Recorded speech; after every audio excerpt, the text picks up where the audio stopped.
So tell me about your company. Sure. So my name's Nathan Clough. I'm the Vice President of Arms and Armor, and we are a maker of replicas of actual historical pieces. Okay. Right? So most of our production pieces replicate a specific thing, right? Okay. So, for example, this sword, so Duke of Urbino's sword, Okay. is based on a piece that's in a museum in Italy. Okay. We're able to take a look at and reproduce it exactly. We started out in 1982, Okay. and not me, right? My business partner, Chris Poor, Okay. right, he was a professional jouster Okay. back in the day at Ren fairs, and there weren't any good swords or armor, so he started making them.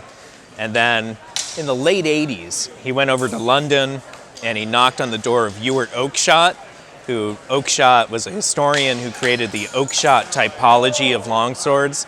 So if someone says that's a type 15 longsword, they're talking about Oakeshott's typology. I see. So my buddy Chris just went over and knocked on his door and essentially became his big, tall, red-headed American stepson. Oh, nice. Right? Nice. He got like adopted in, and that gave him access to all kinds of museums. Cool. Right? So he made friends with David Edge, who was the curator at the Wallace Collection, and they just went around and handled historic swords. Nice. So it's a super game changer for us, right? So we were really the first people in the U.S. making production European swords that were actually accurate. Nice. Actually real, right? Really? So when you're saying accurate, I mean, are you talking about the materials that are being used? How it's produced? What do you mean by that? Functionally accurate, right? So what we focus on is making a sword that works, looks, and feels just like the historic originals did, right? So we use modern techniques to make them, which, those guys back then, if they had an electric grinder instead of a stone wheel, they would have used it. Of course. Right?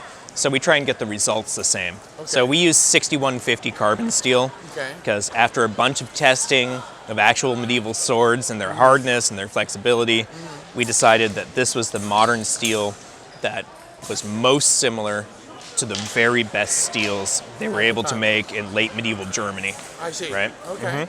So basically, when you're saying you were saying functional. What was that? What was that? Yeah. So same function.